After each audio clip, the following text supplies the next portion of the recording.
Hello students, welcome to Science Online classes for class 10th CBSE. Students, we studied about in our last class chapter number 10 names light, reflection and refraction. We have studied about light and reflection and laws of reflection and have discussed about spherical mirrors uh, in today's video. We have discussed about the shape of the spherical mirrors and what are the main points in the spherical mirrors. So let's start. The reflecting surface of a spherical mirrors from forms a part of a sphere. This sphere has a center. This point is called the center of curvature of the spherical mirrors.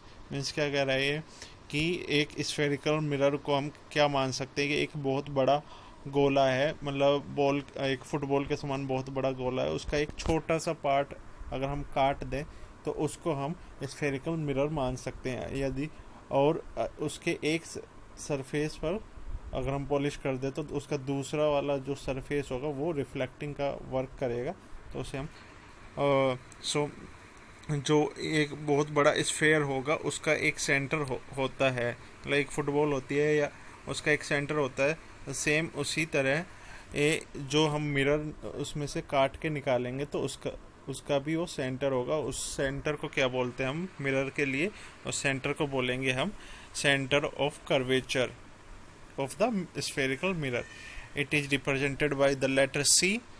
Please note that the center of curvature is not a part of the mirror. ये mirror का part नहीं है, ये mirror के outside लाई करता है, मतलब ये मिरर में नहीं होता है, ये मिरर के बाहर होता है। अगर हम कॉनकेव लेंस मिरर की बात करें तो ये जो सी से डिनोट किया हुआ है यहाँ पे, ये सेंटर ऑफ कर्वेचर है जो कि अंदर की तरफ है।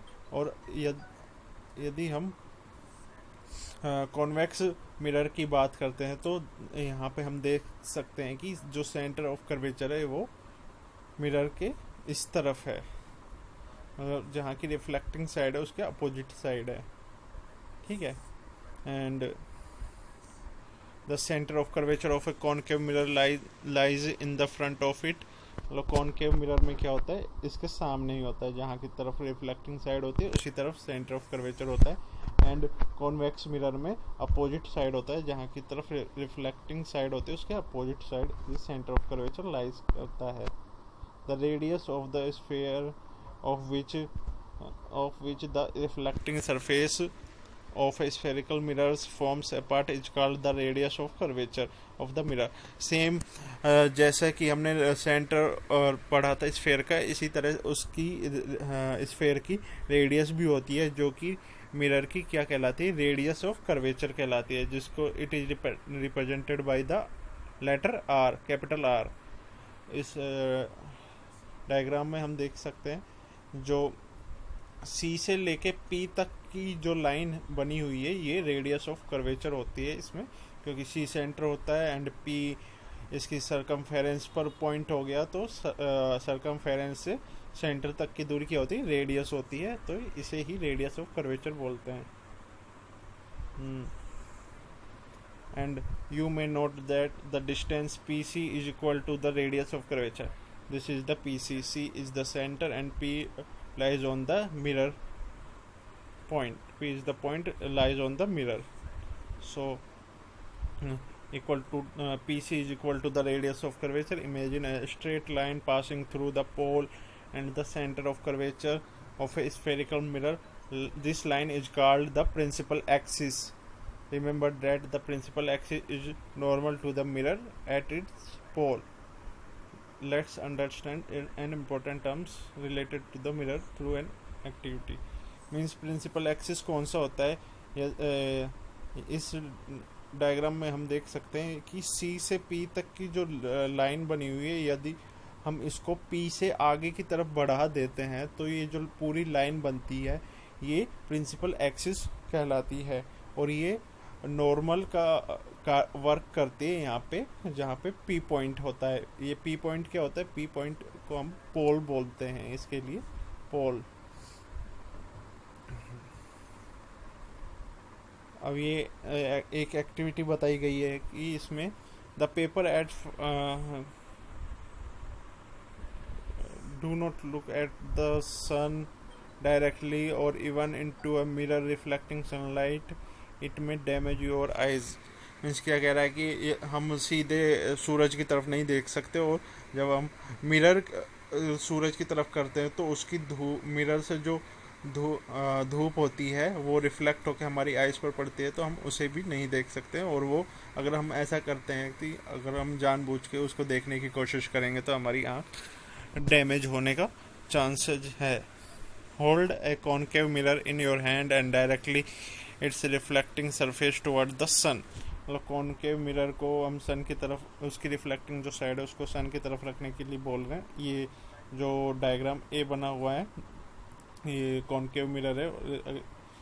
इसको हम इसकी रिफ्लेक्टिंग जो सरफेस है इसको हम सन की तरफ रखते हैं, तो ये जो इंसिडेंट रे आ रही है ए बी की तरफ एट इन्फिनिटी, इन्फिनिटी मतलब बहुत दूर से, जिसको मापा नहीं जा सकता, मतलब सूरज से ही मान सकते हैं हम, सूरज से, सन से ये लाइन रेज आ रही है इन्फिनिटी से, तो ये रिफ्लेक्ट होने के बाद एक पॉइंट पर मिलती है। उस पॉइंट को क्या लिखा हुआ है इन्होंने, एफ, कैपिटल एफ।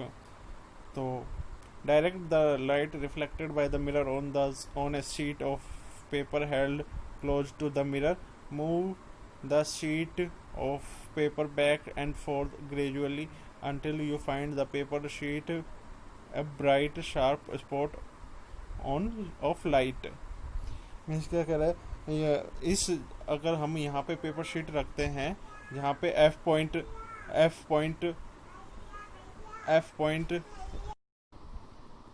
तो जहाँ पे ये एफ पॉइंट रखा हुआ है, यहाँ पे अगर हम पेपर शीट को लाते हैं तो यहाँ पे हमें एक ब्राइटेड डॉट्स दिखाई देता है, मतलब एक चमकीला बिंदु दिखाई देता है। मतलब जो धूप सन से इस मिरर पर आ रही है वो टकराने के बाद एक पॉइंट पर सेंटर हो जाती है, उस पॉइंट को एफ बोल रहे हैं। तो वहाँ पे एक ब्राइट पॉइंट स्पॉट दिखाई देता है। अगर हम ज़्यादा देर तक उस शीट को यहाँ पर रखते हैं तो वो शीट गर्म होकर वहाँ से धुआं निकलने लगता है। तो वो क्यों निकलने लगता है, क्योंकि वहाँ से पेपर वो जलने लगता है, ज़्यादा तेज धूप रहेगी तो वो जलने लगेगा। The paper at first begins to burn producing smoke, मतलब वो जलने लगेगा और धुआं प्रोड्यूस करने लगेगा। Eventually it may even catch fire, और वो उसमें आग भी लग सकती है। इसमें आग क्यों लगी, why does it burn, the light from the sun is converged at a point as a sharp bright spot by the mirror. मतलब क्या कह रहे हैं कि जो सन से जो लाइट आ रही थी वो एक जगह पर कन्वर्ज्ड हो गई, वहाँ पे एक ब्राइट स्पॉट बना और वो धीरे धीरे गर्म होकर वो पेपर को जला देता है। This point is the focus of the concave mirror, और जहाँ पे ये सारी रेज एक जगह कन्वर्ज्ड हो रही है, इस पॉइंट को क्या बोल रहे हैं, फोकस है। और इसको किससे डिनोट करते हैं, कैपिटल एफ से। The heat produced due to the concentration of the sunlight ignites the paper. The distance of the image from the position of the mirror gives the approximate value of the focal length of the mirror. Let us try to understand the observation with the help of the ray diagram. मतलब यहाँ पे एक रे diagram बनाकर हम इसको आसानी से समझ सकते हैं। A number of rays parallel to the principal axis are falling on a concave mirror. Observe the reflected rays. They are meeting, intersecting at a point on the principal axis of the mirror. Means क्या बोल रहा है कि ये जो infinity से principal axis के parallel में जो लाइन आती है वो रिफ्लेक्ट होने के बाद प्रिंसिपल एक्सिस पर एक पॉइंट होता है एफ, उस पर ही सारी मिलती हैं। तो इस एफ को क्या बोलते हैं, focus, principal focus of the this is point is called the principal focus of the concave mirror. Same the same for the convex mirror. मतलब कॉन्वेक्स मिरर के लिए भी सेम फोकल लेंथ होता है, फोकस होता है एंड सेंटर होता है। जैसे कि सेंटर इसके रिफ्लेक्टेड साइड के अपोजिट साइड होता है, इसलिए फोकस भी इसके रिफ्लेक्टेड साइड के अपोजिट साइड होता है। The reflecting surface of A spherical mirrors is by and large spherical. The surface then has a circular outline. The diameter of the reflecting surface of a spherical mirror is called its aperture. In the 10.2 distance mn represent the aperture mn. ये जो spherical mirror होता है इसकी जो length होती है, length मतलब M N, इसको क्या बोलते हैं, एपरेचर बोलते हैं, इसमें यही बोला हुआ है। We shall consider in our discussion only such spherical mirrors those aperture is much smaller than its radius of curvature. Means हम एक बहुत बड़े गोले का एक छोटा सा टुकड़ा मानते हैं इस स्फेरिकल मिरर को, जिसकी ये जो लेंथ है एम एन वो बहुत छोटी होती है किसके कंपैरिजन में, इसकी रेडियस की।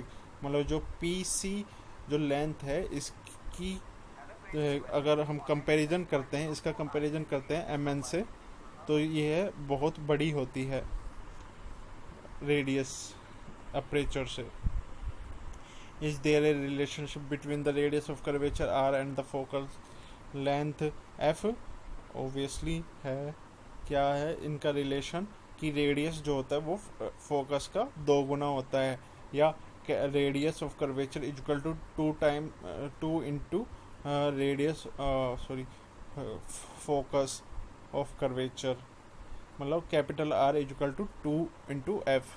This implies that the principal focus of a spherical mirror lies midway between the pole and the centre of curvature. Means कि जो फोकस पॉइंट जो होता है वो मतलब जो रेडियस का आधा होता है, और वो कहाँ पे लाई करता है, प्रिंसिपल एक्सिस पे, सेंटर और पोल्स के बिल्कुल मिड में लाई करता है। The image formation by the spherical mirrors, मतलब we have studied about the image formation by plane mirrors.